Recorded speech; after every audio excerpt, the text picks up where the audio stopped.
So good afternoon, everyone, and a very warm welcome to today's webinar on zero-emission freight, test deployments to scaled operations. Today, we'll explore what happens when electric freight vehicles move beyond pilot projects and onto real Indian routes, right? We'll hear insights from real-world deployment across light, medium, and heavy-duty electric freight vehicles and discuss the opportunities and challenges of scaling zero-emission freight in India. We have three speakers with us today.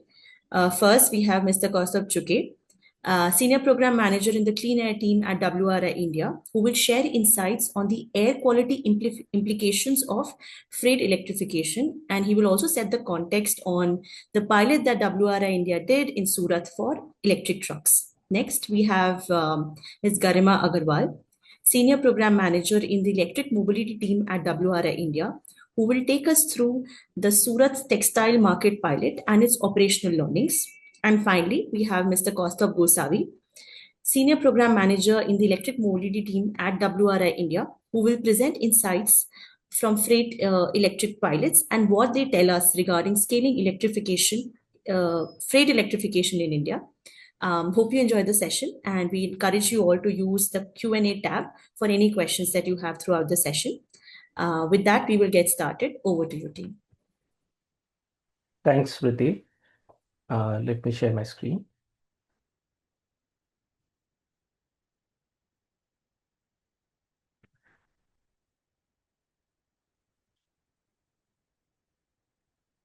Yeah, hi. So good afternoon, everyone. Let's understand behind the scenes what really happens when we talk about the e-freight transition or the electric truck deployments, right?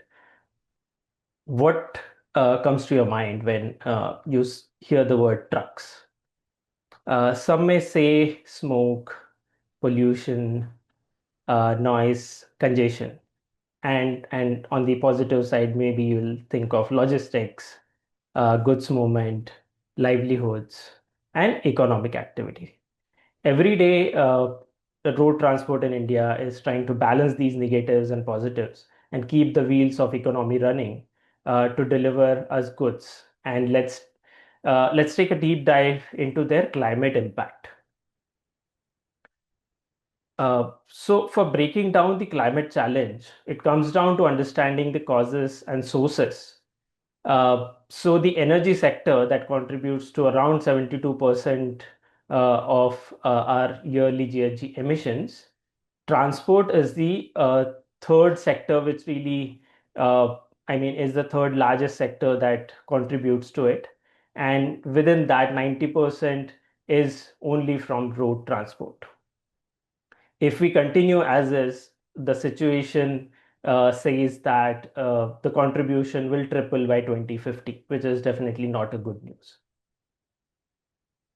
Globally, too, logistics is the sector driving road transport and is responsible for 51% of the CO2 emissions.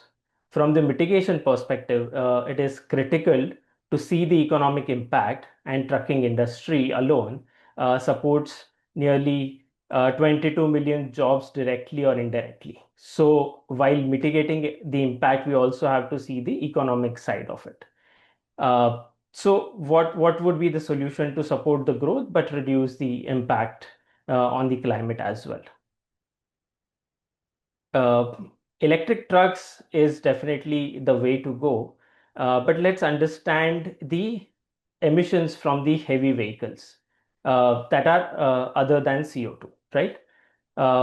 The um, the regulatory advancements in emission factors is helping, but the legacy fleet is still dominant in heavy vehicles.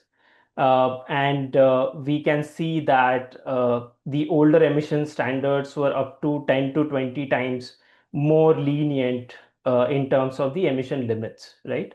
And here in the graph, you can see for the heavy vehicles, it's per kilowatt hour. So obviously, the larger the truck, larger the emissions, and this is just a per unit thing. So for everyone to really put this into context, if we see this in terms of a normal car emission, how much a truck emission is, right? So in terms of nitrous oxides, a brand new BS6 truck compared to a brand new BS6 car is anywhere between 28 to 48 cars, right? Based on the size and the loading capacity. When we compare the older trucks, which is, for example, BS3, BS4, which is 5 to 6 years old, this comparison jumps quite a lot, right? So around 95 cars, and for the largest trucks, it's more than 160, right? Uh, the particulate matter comparison is not directly available, but it stands in the range of 10 to sort of 20 cars uh, for each truck, right? So if we see towards electrification, one can always think that, okay, you will convert the trucks, but what about the power supply? It is not yet clean. But we also have to consider that this is going to be a massive transition and it cannot be very sudden, right? So it has to be done in parallel to the efforts while we keep cleaning our energy sources. Zero emission trucking can have multi aspect benefits in terms of fuel savings, helping the country mitigate the fuel shocks, reduce operational costs while helping reduce the GHG emissions as well. However, the solution delivery on ground needs a very nuanced approach that supports the needs of the operators, and with this motivation, we focused specifically on Surat, the fastest growing urban region in the country, uh, that has grown multifold in the last couple of decades, right? It is recognized as a growth hub by the Niti Aayog, and its footprint has doubled, and the population has grown by nearly 4 million in the last uh, couple of decades. The textile trade is the primary source of this growth, and it has been central uh, to how Surat has been growing economically and spatially. Uh, just to put this in context, Surat generates 5 to 6 crore meters of cloth every day. This is 40% of synthetic fabric generation of the country, and a lot of it is also exported. So this brings in massive growth. But imagine not everything is done at one place. So the region has the facilities to process textile at multiple stages, and they are spread across the region. And this generates a massive transportation and freight demand. And as you can see, that is clearly visible in the pollution profile of the region, where after manufacturing, for example, industry or so, transport is a major source of pollution in many of the pollutants. In terms of the growth of the vehicles, this trade itself has driven it quite a lot, and the major network of around 650 kilometers, around 15% of it is always critically congested because of the freight movement.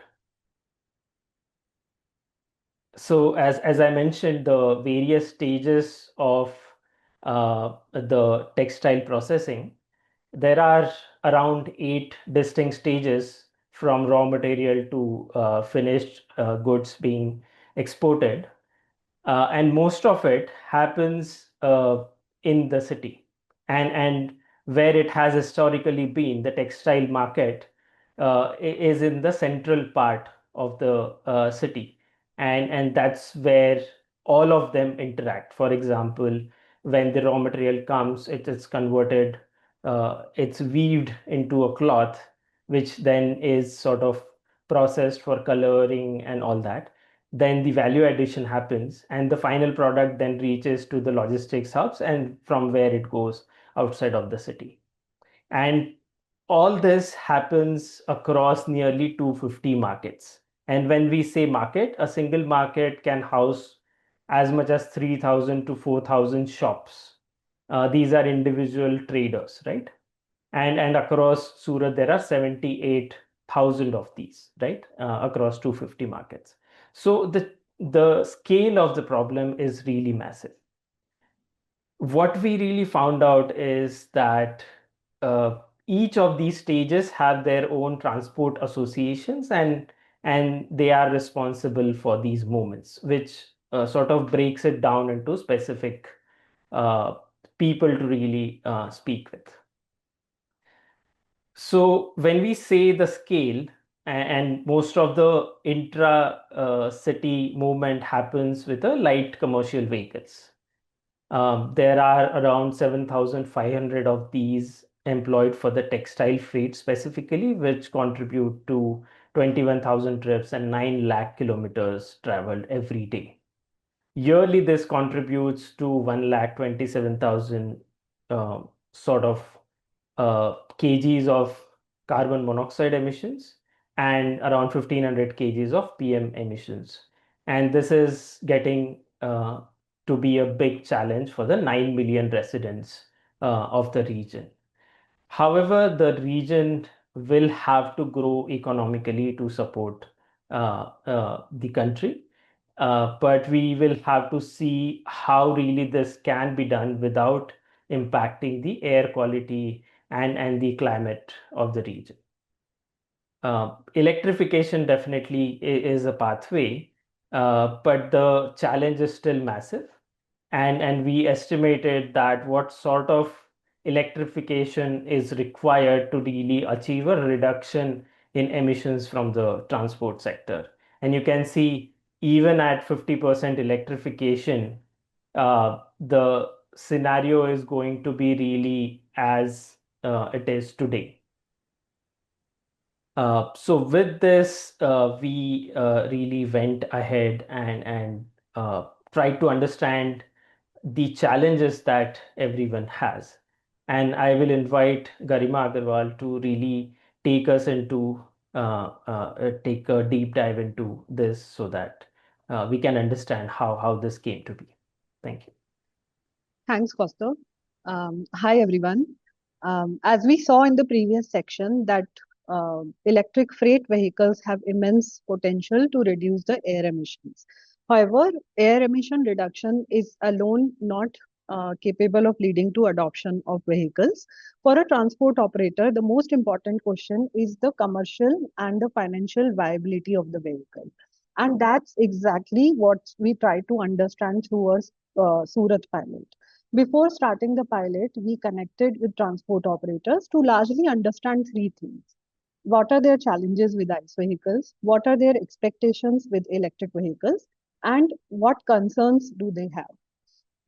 Coming to the challenges, largely their challenges with ICE vehicles were around fuel theft, which was becoming a major issue for them, rising cost of the fuel, and poor cabin conditions, apart from, of course, the rising emissions from the vehicles.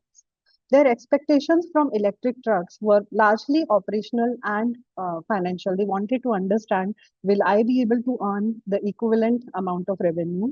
Will I be able to charge the vehicle easily? Will the finance be available?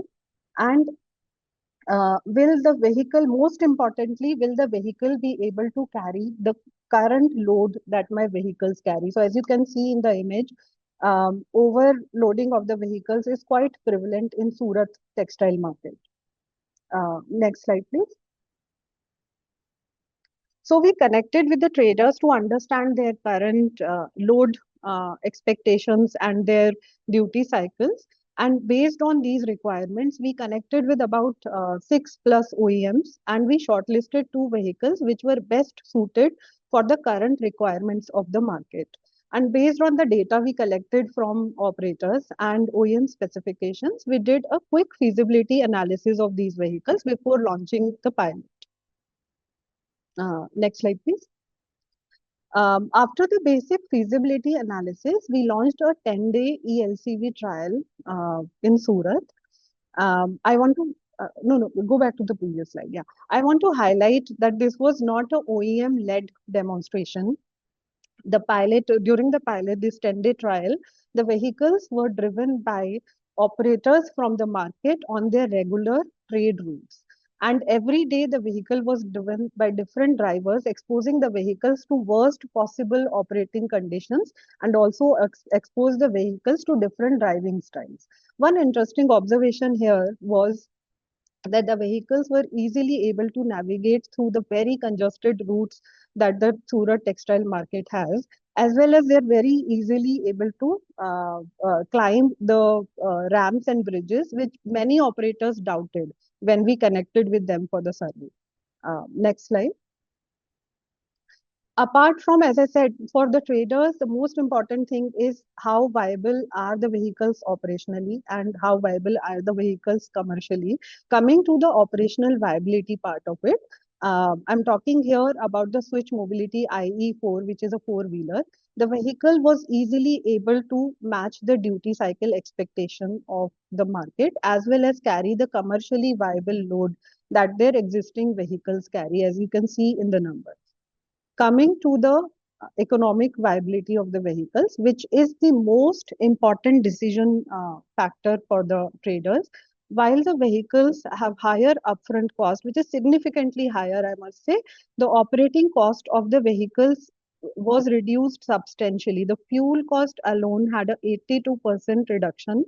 Uh, Due to overall reduction in the operating cost, the lifetime TCO of the EVs was about 15% lower compared to the commercial current diesel vehicles that these operators were using. We saw the similar trends for the Euler high load PV, which is a three-wheeler. Again, the vehicle was able to very viably carry the load expectations that the market had, as well as the duty cycle expectations. And I want to highlight a fact here that both these vehicles rarely required two-time charging throughout the day. This duty cycle, one-time night charging was enough to provide this duty cycle for both the vehicles. Coming to the economic part of the vehicles, again, we observed a similar trend while the upfront price of the vehicle was higher. There was significant reduction in the maintenance and fuel cost of the vehicle, because of which the overall lifetime TCO of the vehicle was 10 to 15% lower compared to the diesel counterpart that they were currently using. Apart from the vehicle data, vehicle usage data, operational and commercial data, one of the most important outcome of the pilot was the discussion it created in the entire ecosystem.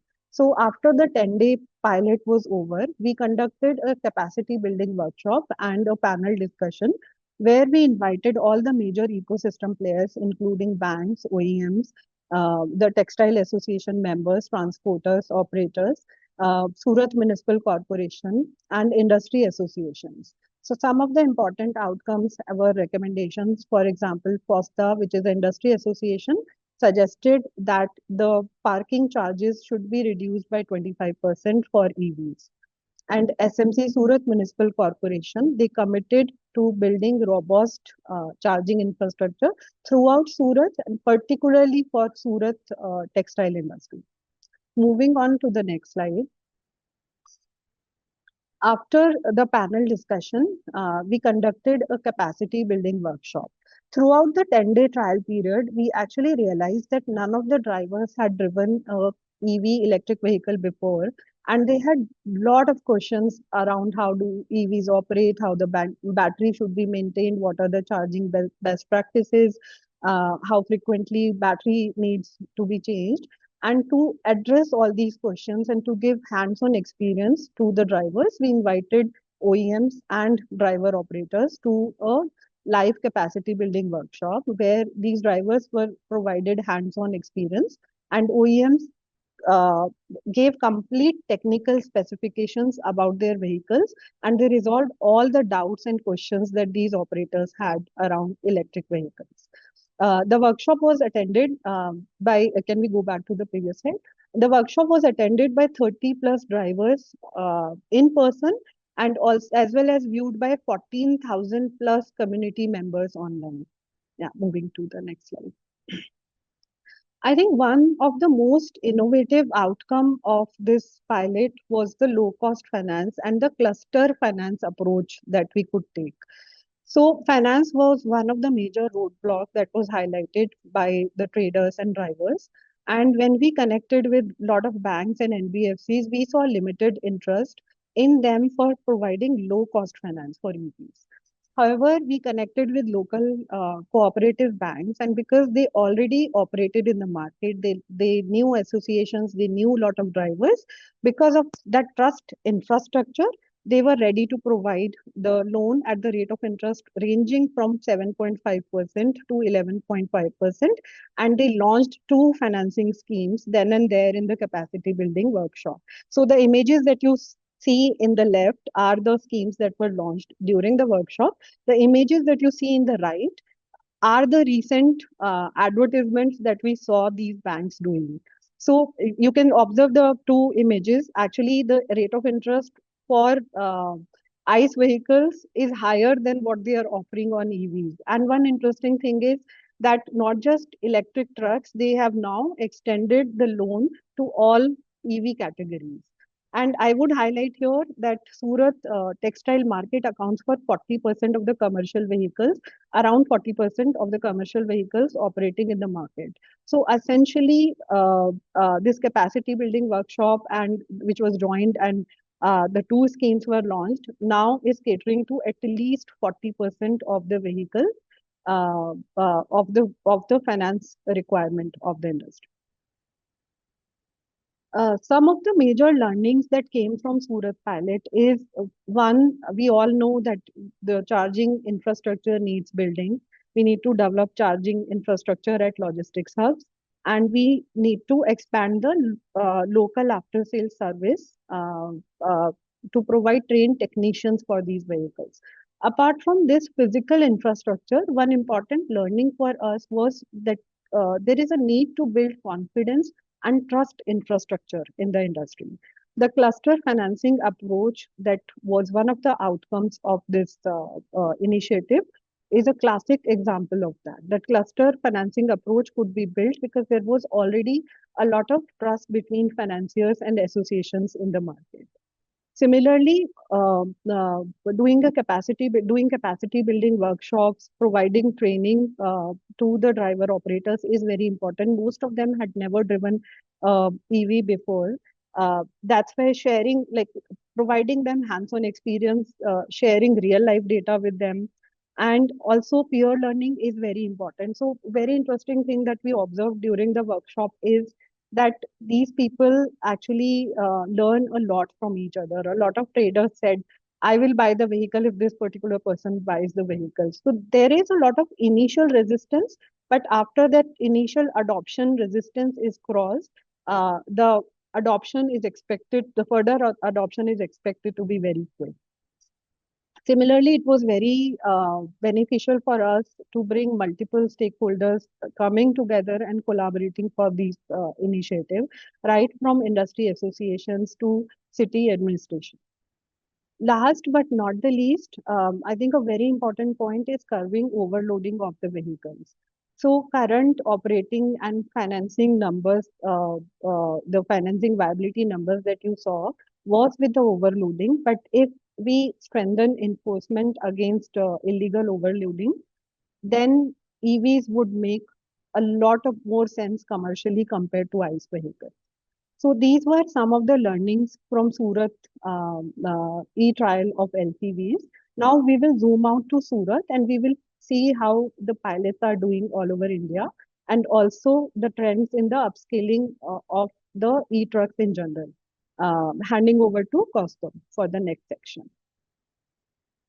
Thanks, Garima. You've taken it up from one costume and given it out to another costume. Another one, yes. Yeah. So, very interesting thing that you mentioned, right?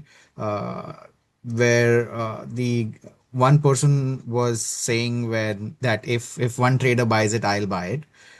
Though what we've been seeing in EMHDVs as well, MHDVs is medium and heavy duty trucks, is the fear of missing out, right? And that has scaled the transition from, at least what we had, not more than 10 trucks registered 5 years back.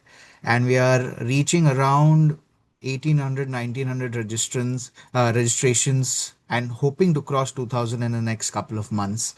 And we know that there are a lot of contracts that have already been handed out. There are a lot of purchase orders that have been handed out to OEMs. So the confidence has been increasing amongst logistics service providers. It's been increasing amongst shippers. See, at the end of it, the most important person who needs, to trust in this technology is going to be the shipper, because the shipper needs to have his or her goods taken from point A to point B within a particular time period. And if your EVs are able to perform in those time periods, that's exactly when you'll start seeing that transition. So let me speak a little bit about the entire ecosystem, and let me not just deep dive into MHDVs. Uh, Around 4 years back, right? Uh, Electric freight was a very short conversation. It was something that was very unexplored. An ecosystem that was just building up. Very few players were trying to struggle for getting contracts to run electric freight. Uh, so Niti Aayog, under Niti Aayog's leadership, a platform was formed, the Electric Freight Accelerator for Sustainable Transport. And the platform was to look at understanding what it takes to run electric freight. Now, this goes all the way from L5 segment, which is the three-wheeler segment freight, all the way up till the 55 tonner. And we are going way past 55 tonners also, because in mining segments, you need 65 tonners and whatnot, right? So the first 2 years, it was about the entire ecosystem trying to really understand what goes into an electric freight, electric truck, electric LCV. What's the battery sizes required? What is the form factor that will be required? In what use case can this be deployed, where you can start seeing similar, TCO, total cost of ownership, as compared to diesel, as compared to CNG as well, right? So the first 2 years was really to understand where the demand would come, who will be the ones who will be deploying these trucks, what kind of trucks will be required in the ecosystem, which can make a profit and be compared directly with diesel. And over the past couple of years, after since then, we started with a very very few models, and now we are upwards of 16 plus electric freight models. And I keep saying freight because this is inclusive of all segments of vehicles, and the number is just increasing because the market is signaling for different form factors to be developed when it comes to electric freight, right? We just had the LCV segment and the L5 segment electrified initially. Then suddenly we had the 55 tonner. It made very beautiful sense because your load carrying capacity is higher, and hence your TCO was becoming positive if you could sweat the asset longer. Now you are seeing a lot of demand. Most of India's freight runs between 10 to 20 tonners and between 20 to 25 tonners. But the majority of tonnage hauling happens between the 10 to 20 tonner segment. And you're seeing a lot of demand being spoken about in this segment right now.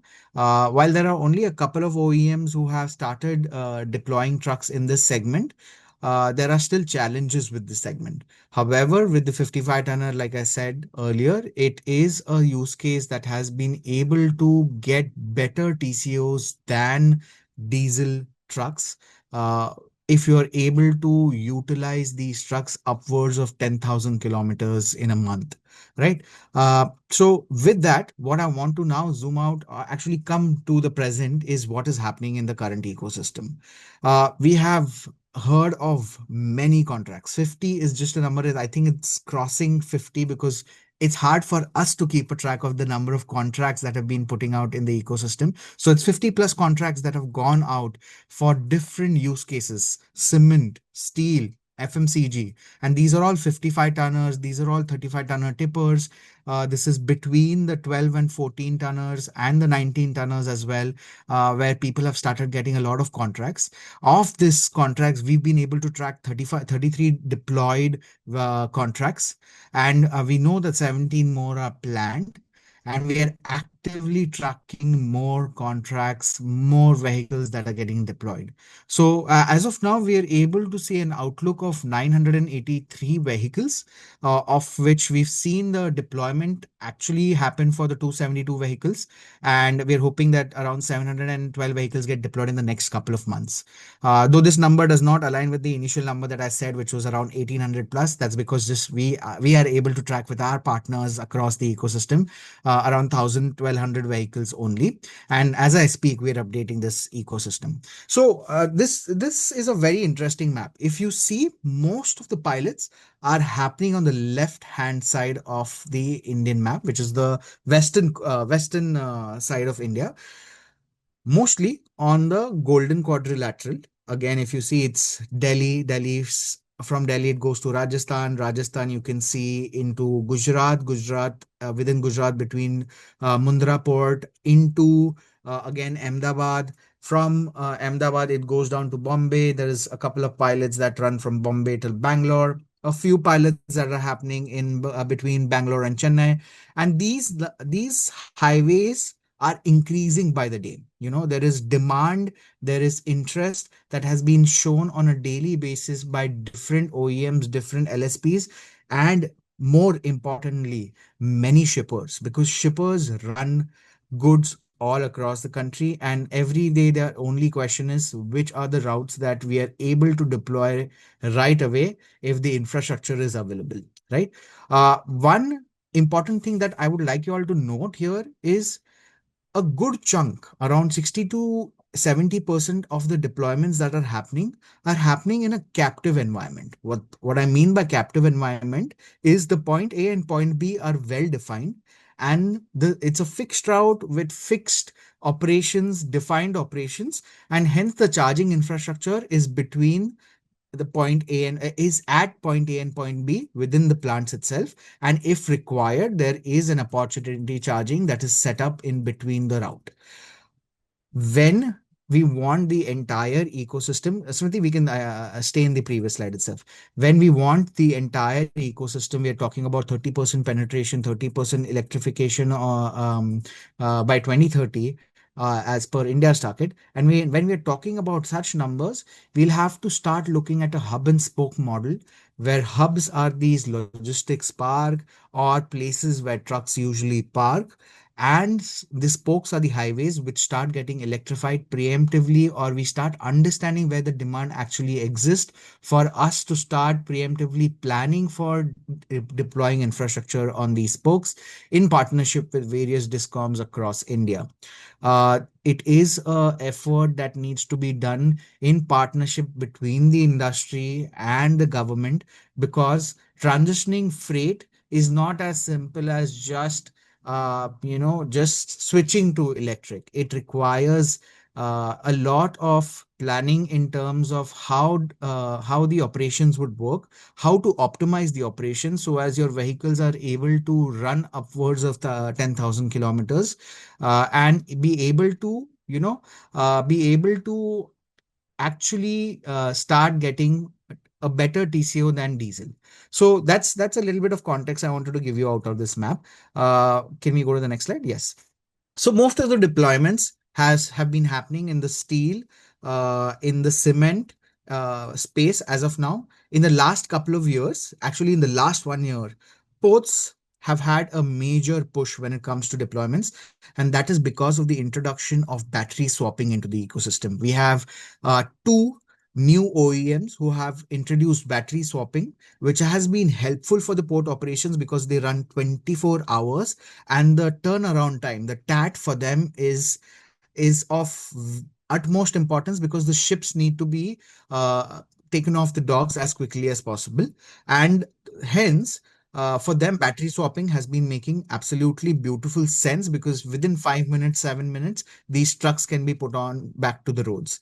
And we have even I think we've started hearing news about our incumbents also exploring battery swapping as a different model to come into the ecosystem. So the ecosystem is going to stay both for battery swapping and fixed charging, but it will differ from use case to use case. So it will work for fixed battery will work for a particular use case, versus battery swapping might work out beautifully for a separate use case. So like you see, mostly all major uh, freight is started looking at electric trucks, but but the concentration is still in minerals, cement, as well as ports, and we'll see a lot of traction happening in FMCG as well. Next slide, please. Uh, this is an understanding of which segment has gotten to electrify quicker. And like I said earlier in the earlier slide, the 55 tonner has had the most amount of traction, and that is because of its load carrying capacity. A 55 tonner can usually haul around 38 to 40 tons, and because of that, it has been able to and because it can run upwards of 10,000 kilometers, if the operations are optimized in a fixed route scenario, it has been able to clock much better total cost of ownership, net earnings and positive cash flows as compared to diesel, and hence we see that shift. But we are also seeing a lot of traction happen in the 35 tonner with the tippers getting introduced now, and in the mining segment as well, where it is the 65 tonners that have been playing a great role to electrify mining operations across India. Next slide, please. Here, I want to take you to a very optimized TCO scenario, which has been run through WRI India's 5Z tool. Uh, it is accessible to everybody who wants to play around and see how their operations can be switched to electric. It does a direct comparison with diesel for you to very easily understand what will happen if you were to switch your operations to electric. This is for a cement operation where you see the number of kilometers in the entire trip, which is around 410 kilometers. The number of trips that are done in a day are two trips. It's 55 tonners. The payload is around 38, 37.5, like I said. The left side is EV, the right side is diesel. Sorry, I did not mention that. But in diesel, as you see, there is usually overloading as compared to EVs. EVs are a little more strict and stringent when it comes to the payload that they are carrying. The If you see, the revenue also has reduced for EVs because shippers have started expecting lower INR per ton kilometer as compared to diesel, because as per their understanding, you're able to optimize and get better fuel rates, and hence they require a lower cost. But this is not the case in every scenario. This is the case in this particular scenario, and we want to say we specifically chose this scenario to tell you, even with a lower rate as compared to diesel, the trucks are performing better. So the energy cost is at 8 rupees as compared to diesel, which is 91 rupees per liter. And the annual AMC, this is a very important thing. Why is it so high? Because this is a new technology. Any logistic service provider or fleet operator wants to make sure he is able to run their vehicle for the period of the contract, right? They want to know that their batteries are able to perform, their efficiencies are as thought, and they do not reduce. When I say the efficiency, it's the kilowatt hour per kilometer. Usually people say that for a truck, it's between 1.2 to 1.8, depending on the route. But over time, that efficiency can reduce because the battery does degrade. So there is a critical efficiency point that every fleet operator knows about, and beyond which they will then want to make sure that the AMC kicks in and the battery is replaced. So you want to make sure that your asset is performing at its peak all the time, so that you can clock those 10,000 plus kilometers for making a better TCO as compared to diesel. In this scenario, You will say that, well, the trucks usually have a range of around 150 to 180, let's say maximum 200 in an ideal scenario. You're right. So what they did in such a scenario is they had a battery swapping station, EV charging station in between, where their vehicles charged, but instead of swapping the battery, it was a fixed charge vehicle. So they just swapped the trailers, and the horse stayed at the location. So for every operation, there was 1.5 vehicle that was running for that operation. But even with that extra zero point 0.5 vehicle that was in the entire operations, you were still able to clock much better kilometers, and you were still able to clock better TCO as compared to diesel. Next slide, please. Here you will see that as compared to diesel, they were able to get a payback period within 15 months. Your net earnings were becoming positive at the fourth year as compared to diesel. Diesel is orange in color. And your cash flows became positive. The cash flows are going to be negative, as well as your net earnings negative in the first year, obviously, because you have a huge capex both for diesel as well as electric. And but in the second year itself, that's why your payback period is 15 months. You start seeing a cash flow which is positive. Again, we can get into the nuance of the Pfizer tool if you all have questions about it after the session is over. But what we see here is, if you start running electric trucks in the most optimized way, you will realize that any and every shipper will start seeing the value in switching to electric, because they are also able to cover more kilometers in a given time, right? So more haulage of goods, that is a profit for everybody. While electric trucks from an India lens is decarbonization and energy security, but from a fleet operator's perspective, it is also a money-making business. Next slide, please. So what are the segments that can adopt electric trucks when it comes to their CO2 emission contribution in the freight category? FMCG, the biggest sector in the market when it comes to hauling goods, it has already started transforming. But one of the challenges is, like I said, the 10 to 20 tonner has lower number of vehicles in this segment, and the cost is still higher. So as market demand increases, we will see a cost reduction, hopefully. There will be models that might come out. Battery swapping might get introduced as well. So there are a lot of parameters that need to come in place for that segment to start moving aggressively towards EVs. But we are still seeing a lot of use cases where they are able to clock better parity as compared to diesel, better payback as compared to diesel. Agriculture, perishable goods is the second place where a lot of traction can be achieved. However, there haven't been any pilots that have been explored here. Again, because of the cost component, we'll have to explore what can happen for the agriculture sector. Construction has already started happening. Milk again has already started happening. When it comes to LPG, there are still constraints as to what electric trucks are allowed to haul because of some petroleum policies, petroleum minister policies. Coal and minerals have already started becoming electric as well. And in terms of coal, there is a requirement by Coal Mining Authority of India to reduce the scope 3 emissions. So this is a great opportunity for moving towards electric. Next slide, please.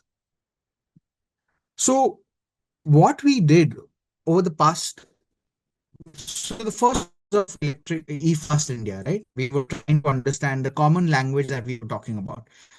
This is where, we started identifying what all are the issues that we need to address. It was the evolving battery technology. Batteries are getting denser and cheaper by the day. The residual value as of today of any EV, not just trucks, any EV is still not defined. So it still becomes an issue. The high capex cost is one of the biggest challenges when it comes to any EV.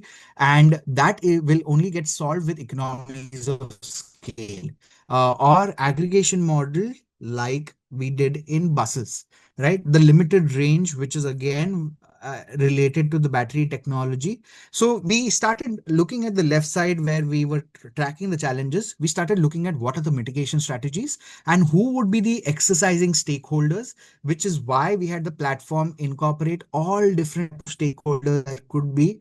It will be the origin, the OEMs, the LSPs, the shippers who came together trying to understand what are the unlocks required. And through these conversations, we've had multiple unlocks when it comes to policy interventions, subsidies, demand or supply, as well as shippers trying to give long-term contracts, because that is an important factor when it comes to long-term when it comes to electric trucks. You need long-term contracts to be able to start showing positive unit economics. While I've shown it within a year for the use case, it might not be the case in all the use cases. It might take 4 years, 5 years, but after 5 years, you are able to see better results as compared to diesel. So this was the exercise that we were doing in the first 2 years. And now what we think can scale up is through, can we go to the next slide, please? Yeah, actually, I have covered this slide where we've seen what LSPs did, what OEMs did, shippers did, and financiers did. And there are solutions that are still getting explored. And in interest of time, I will actually jump to the next slide so that people can answer a few questions and we can, we can have the conversation later. The right way to go ahead right now is to look at the PSUs in India. They operate upwards, the oil marketing companies operate upwards of 40,000 tankers in India. Coal India, SAIL, Steel Authority of India, again, haul a lot of tonnage of freight annually. And these are people which have the opportunity to aggregate and unlock economies of scale so as to start making electric freight the new normal. So this is the future that we see. A lot of PSUs taking up electric freight. And with that, I'll stop because I know I have just left 10 minutes for Q&A. Over Thank to you, you. Stacey. Thank you so much, Kaustav. Thank you so much, Garima and Kaustav Chuke. We do have a couple of questions in the Q&A tab. If the three of you, any of you would like to answer, please. I see one question. It's the If TCO tool's name. It's called FIZET. It's Financing Zero-Emission Trucks. So FIZET, FIZET. You can see that on WRI India's website.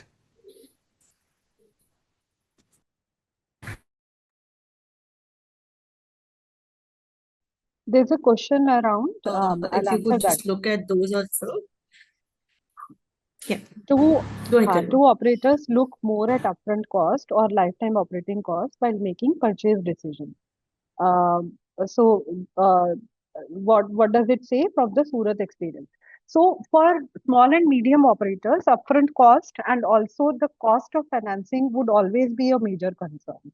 So, what our Surat experience told us is that while operators were convinced that probably the TCO of EVs is lower compared to ICE vehicles, but the real confidence will come once they see the real life data, their fellow operators uh, confirming these observations on ground after the usage of the vehicle. So I would say that there is partial trust right now and we need to build it further. Yeah, Uh, I can take the first question about the municipal corporation um, and their role beyond charging infra, right? So as we could see from the Surat example, what happens is the first instinct is to sort of place charging infra. But then if you own an EV, you know that the private operators are much better in providing these services than a government service, right? So, while they can initiate and take care of the largest capex and sort of the biggest barrier, they can also look towards incentives because when we discussed with the operators, they were like, okay, in the neighboring states or so, we can see a lot of purchase incentives, and how can we really get those? And if the state is not offering those, but your city is really reliant on this transition, and this subsidy or these incentives can really happen. In terms of passenger vehicle transition, for example, three-wheeler auto rickshaws or so, Pune Municipal Corporation has showcased this, and that has really helped the transition. It can be a small amount, but it sort of provides a nudge towards it. What it can also work towards is the parking policy. In Surat, for specifically for passenger vehicles, two-wheelers, parking is free if it is an electric vehicle. We are exploring similar things for the public parking that the corporations really handle. And mobilizing the stakeholders is the biggest thing the corporation can really do, because the confidence from the local governments um, helps mobilize everyone that is relevant to the problem. Yeah. So I want to add to what Kaustubh Chuke mentioned, and I will then take up question number two. So with the bus transition, we saw that a lot of the state transport agencies, undertakings took up the role of leading by example, right? They started converting their fleets. We see most of the tenders that now come out are electric buses for municipal uh, for STUs.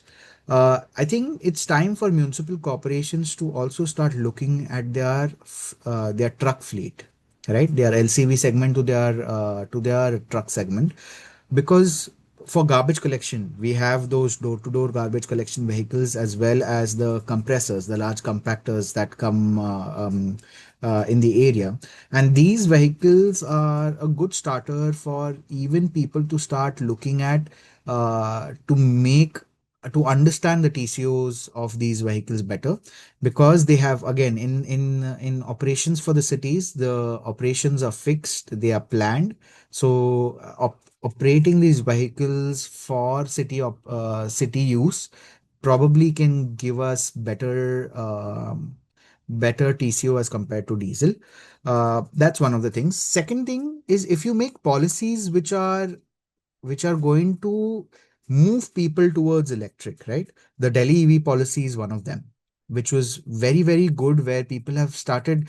Fleet operators will have to start looking at moving towards electric when wanting to move goods within the city. Are policies that will actually help us see the transition happening in freight. And secondly, one more policies. In most of the cities in India, at least the bigger ones, you have peak hour restrictions for freight, right? If these peak hour restrictions for a specific period of time, I know it's a concern of traffic, which is why these peak hour restrictions stay, but even if they are removed for electric for a certain period of time, this can enhance a fleet operator's interest in buying electric, right? Because you can actually start making more money. And to get to the second question, what should be the role of shippers and large cargo owners? Long-term contracts. One simple answer is long-term contracts are going to be of utmost importance when it um, comes to running electric vehicles or electric fleets for any operator. And that is the only concern that we've been hearing when it comes to shippers. The rates are something that are competitive, and it will stabilize as the market grows. But for now, one thing that we need to start working with shippers is long-term contracts. I think it trickles into the third question also. Yes, long-term contracts are the ones that can make freight financially viable. The reason being, if you are not able to have an optimized scenario like I showed, right? Your TCO can take around, or your payback period can take around 4 to 5 years, uh, which in a diesel might be 2 to 3 years. And that's where you usually see contracts, 2 to 3 year contracts. And it's easier, as of today, it's easier to redeploy your diesel fleet. But because you are locked in the infrastructure when it comes to electric fleet, you would rather want to have a longer term contract so as to cover up your capex investment. Thanks for that, Kaustubh. We also have Srinidhi Iyer. I see your hand is raised. Do you want to unmute yourself and share your question?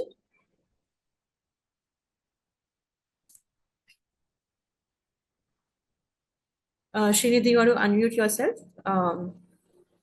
we have given you the right. Just let us know, or you, if not, we can please feel free to type your question in the Q&A tab. I'm not sure if she's there. There's one more question, if any of you would like to take that, on hydrogen trucks that can play a role in a decarbonization process. Yes, for long haul freight, there is a possibility. I'm not going to say no or 100% yes. There is a possibility for hydrogen to come into the mix as well. But the cost of hydrogen and the infrastructure cost to dispense hydrogen as of today is very high. So you will not be able to make profits, which is absolutely important if you're a fleet operator. Also, the cost of the truck is, if the cost of electric truck is 1 crore, the cost of a hydrogen truck goes upwards of 1.5 to 1.8 crores, which is too high as of today. So I think we'll have to see the viability of hydrogen coming into the ecosystem. We'll have to see the efficiency of the fuel in general, because right now the most efficient fuel is electric, because you achieve around 80 to 85% of efficiency. And we can all argue over well to wheel, but there are a lot of studies that exist that can even show the well to wheel being much better as compared to diesel. But for hydrogen, the cost needs to go down of the fuel itself. It needs to become greener. Hydrogen needs to become greener. We can have the same argument for electricity, but yes, that stands for both of them. And eventually, the cost of the vehicle also needs to become lower. Two more questions. I'm going to finish Rajat's question. It is, I think it's too early to answer that, but my personal opinion, and I'm not going to put WRI online over here, is I think it will come. It's a matter of when it will come. Again, it's for the economics to work. If there's no feasibility, no fleet operator is going to adopt it, and it'll come for long haul only. You will still see battery electric for medium haul and short haul being more efficient as compared to hydrogen.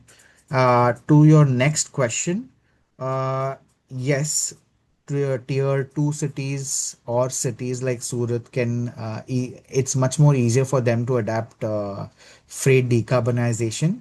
Uh, Maybe because of charging infrastructure. I don't know why you're saying that. I am assuming it's charging infrastructure. One of the biggest challenges in Mumbai, and Kaustubh and I have been actively trying to, in fact, Garima also, have been actively trying to understand how do we electrify freight in Mumbai. And the challenge has been space for charging infrastructure, but there are many solutions to it, and we've already started figuring those out. Is utilizing the public parking spaces that remain empty in the night. So how do we really start working with what we have in hand, rather than just saying this is not possible because space is not available, is something that we don't want to take in consideration, rather trying to find a solution of what we already have in our hands. I hope that is your question, because beyond charging, I don't think there is any other problem for anybody to go electric.